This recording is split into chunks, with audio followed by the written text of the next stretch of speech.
Hello tout le monde, j'espère que vous allez bien. Comme vous pouvez le voir aujourd'hui, c'est un petit peu spécial puisque je vous retrouve dans ma cuisine. Tout simplement parce que, comme vous aurez pu le voir dans le titre, on se retrouve aujourd'hui pour la vidéo qui concerne mes meilleurs snacks slash goûters en cette période automnale, hivernale, parce que là c'est vrai qu'on est à la fin de l'automne et on commence à arriver en hiver. Donc écoutez, j'espère vraiment que ces recettes vous plairont autant que ce qu'elles me plaisent. N'hésitez pas à me dire en commentaire si jamais vous recréez ces recettes là, ce que vous en avez pensé. En tout cas, comme vous le verrez sur les images de présentation de toutes les recettes, vous aurez du coup le listing de tous les ingrédients et en plus de ça, juste en bas, vous aurez les comptes Instagram sur lesquels j'ai trouvé ces recettes. Il y en a une seule qui est une recette de famille, mais comme je l'ai précisé dans le titre de recette, évidemment c'est pas ma recette familiale que je vous ai fait la recette universelle on va dire. C'est vrai que j'avais pas forcément envie de vous partager ma recette de famille puisque c'est une recette qu'on se passe chez moi tout simplement. Encore une fois, vous aurez tous les Instagram de tout le monde dans la barre d'infos. Petite mention spéciale aux chaussons aux pommes puisqu'il s'agit de la recette de ma meilleure amie d'enfance, donc écoutez, testez-la, je vous jure, c'était juste trop bon. Donc voilà, écoutez, j'espère vraiment que la vidéo vous plaira. Ceci dit, trêve de bavardage et je vous laisse avec la suite de la vidéo.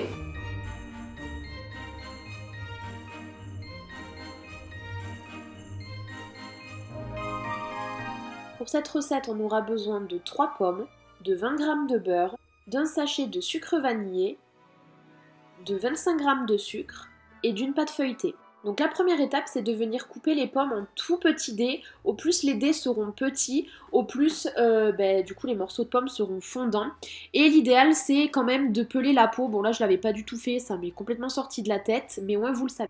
Ensuite, dans une casserole à feu doux, on va venir faire fondre le beurre et on va petit à petit y incorporer le sucre et le sucre vanillé, puis les pommes.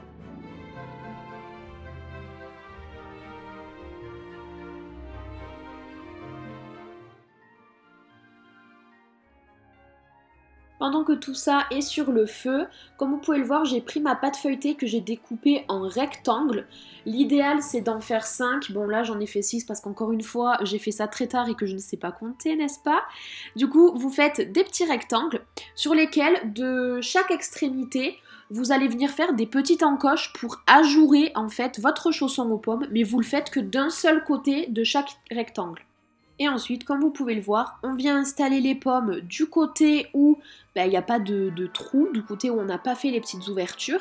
Et ensuite, on va venir refermer. Si vous avez besoin d'eau, vous n'hésitez pas à prendre de l'eau pour les refermer sur les côtés. Et ensuite, il y a juste à appuyer pour du coup sceller chaque côté du chausson.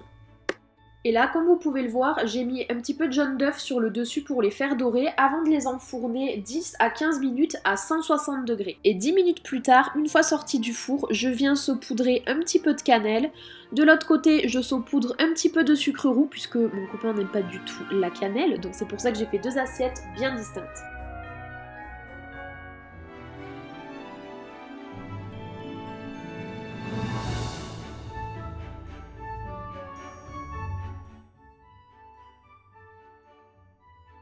Pour cette deuxième recette, on aura besoin d'une pâte brisée, de 400 g de recuite, d'une cuillère à soupe de farine et de 150 g de sucre, de 3 œufs, d'un verre de lait classique ou végétal et de 2 cuillères à soupe de fleur d'oranger. Tout d'abord, comme vous pouvez le voir, j'ai déjà installé ma pâte brisée dans mon moule et je viens piquer un petit peu le fond et les côtés avec une fourchette. Et ensuite, dans un saladier, je viens mélanger tous mes ingrédients. Donc d'abord, je mets mes 400 g de recuite. La recuite, qu'est-ce que c'est? C'est une espèce de fromage de brebis, mais ça a zéro goût. Genre vraiment, quand vous le mélangez avec de la fleur d'oranger, avec quelque chose de sucré, je vous promets que ça n'a absolument pas le goût du fromage. On ne sent même pas que c'est de la brebis. Je vous jure, faites-moi confiance.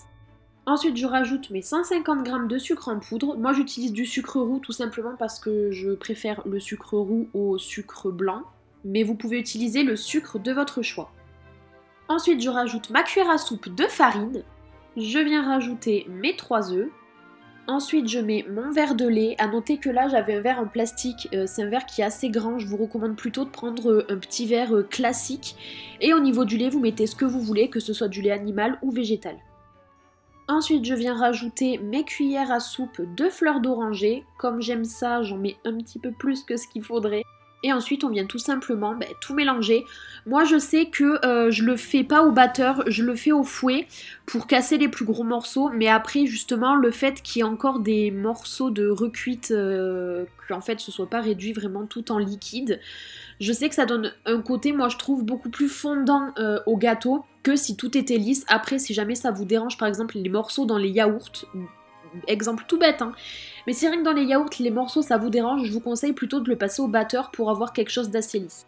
Une fois que j'ai sorti ma pâte du four, puisque je l'ai mise 10 minutes après cuire à 160 degrés, je rajoute la totalité de l'appareil et j'ai juste à enfourner toujours à 160 degrés pendant 40 minutes. Et voilà à quoi ça ressemble à la sortie du four. Je vous recommande quand même de la laisser soit à température ambiante, soit la mettre au frigo pendant au moins 4 ou 5 heures pour que ça puisse se solidifier. Sinon ça risque d'être un petit peu trop liquide si vous voulez la couper de suite.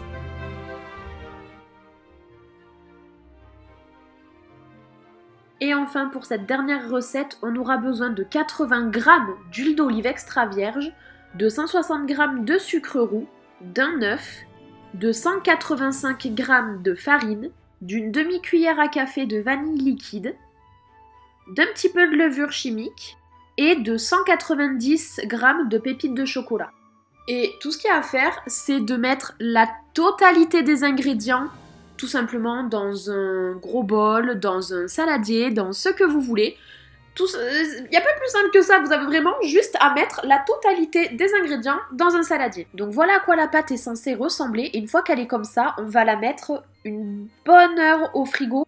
Et ensuite, avec 2 cuillères à soupe, je viens prélever un petit peu de pâte et je roule tout simplement ma pâte entre les 2 cuillères pour après les disposer sur ma plaque en faisant des petites boules que j'écrase à peine avec le dos de la cuillère. Ensuite, il y a juste à enfourner entre 10 et 14 minutes à 185 degrés. Et puisque je suis une piètre youtubeuse, c'est Nadège qui aura filmé après cuisson à quoi ressemblent les cookies, puisque ils étaient destinés à Nadège et son copain, et vu qu'on allait faire les courses en même temps, je leur ai tout simplement donné les cookies dans un Tupperware. Et voilà, donc j'espère vraiment que ça vous aura plu. Je vous dis à lundi dans un nouveau vlog, mercredi pareil dans un nouveau vlog, et à vendredi pour une prochaine vidéo. Bye!